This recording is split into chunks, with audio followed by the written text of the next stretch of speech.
Here are my top tips on how to quickly make ceremonial cacao when you are perhaps rushed in the morning and you want to use it as your coffee or your other caffeinated or stimulant drink replacement.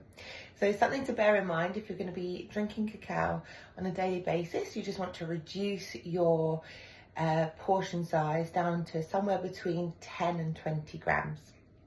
That's something that you might need to remember. Now, it's going to take a little bit of prep work, but it will really pay off when you are in a hurry and you want that cacao, but you've got to go. So what I would say is chop your ceremonial cacao into very small pieces. Alternatively, you can buy the cacao crumbles from Ritual Cacaos. But what I've done is I've chopped it up, I smudged my space, and then I was good to go. And as I was chopping it up, I was singing the Cacao Cita song. And then I've popped it into a container. This is a glass container. It's got a lid, so it's airtight.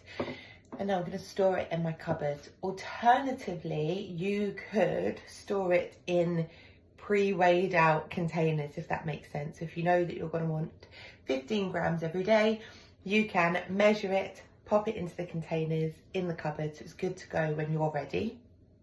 I'm not that pressed for time, so I'll just measure it on the day.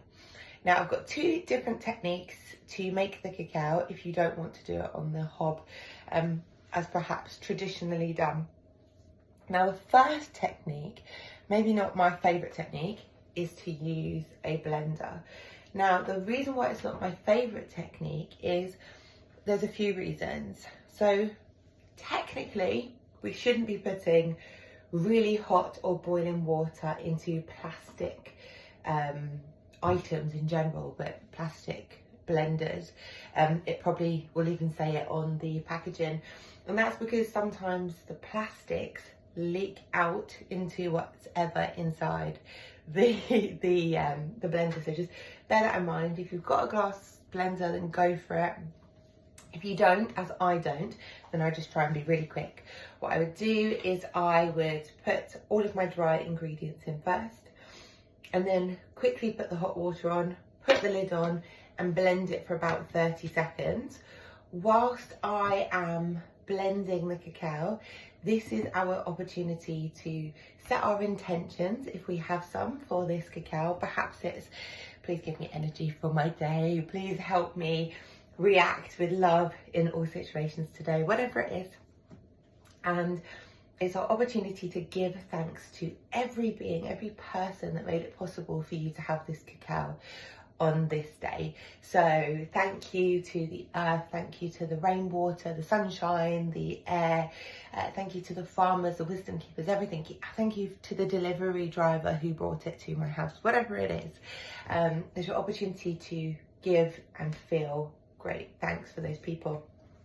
A couple of other reservations I have about the blenders is once you've got it going and it's blending for your sort of 30 seconds and you're giving thanks and you're setting your intentions, sometimes what can happen when you put hot liquid in a blender is it's something expands. I don't know if the air expands it. I honestly can't tell you the scientific reason, but it can be quite difficult to open the lid, so just bear that in mind.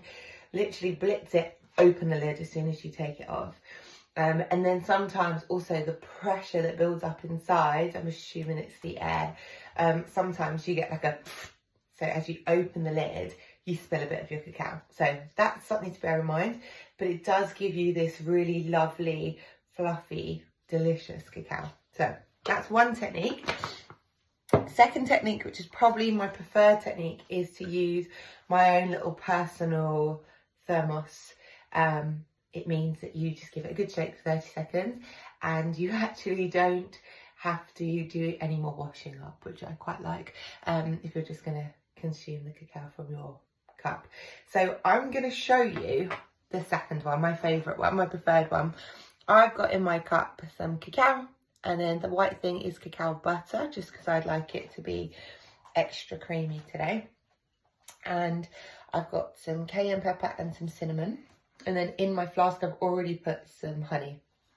Now, something to bear in mind is that depending on the neck hole of your flask, you could just spill your cacao everywhere. I've done that so many times. So if you've got a funnel, good idea to use it. I've just made a little one out of baking paper with a nice big hole. So popping it in there. I'm going to pour in my cacao. Try not to pour it all over the kitchen counter. I've already sung the Cacao Super song as I was cutting it up. Great success. It's in. Kettle's already boiled. So then I kind of just know by eye how high to pour it, but you can always pour it into a measuring jug first. Okay, I'm pouring the water all over the counter. Something had to go over the counter, it's tradition. Perfect. And then with all of my ingredients inside, I pop the lid on and give it a good shake.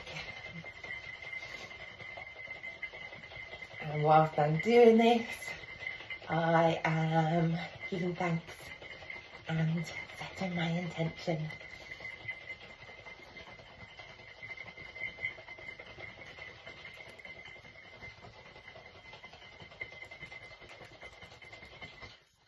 Okay. And this is what it looks like. Oh, that smells so good. Oh, smells delicious. So, here you go. That's what cacao in a flask looks like. Nice and frothy and absolutely delicious. So, take a big sniff when you've got your cacao. Repeat your intention. You can even whisper your intention into the cacao and you're good to go. Enjoy!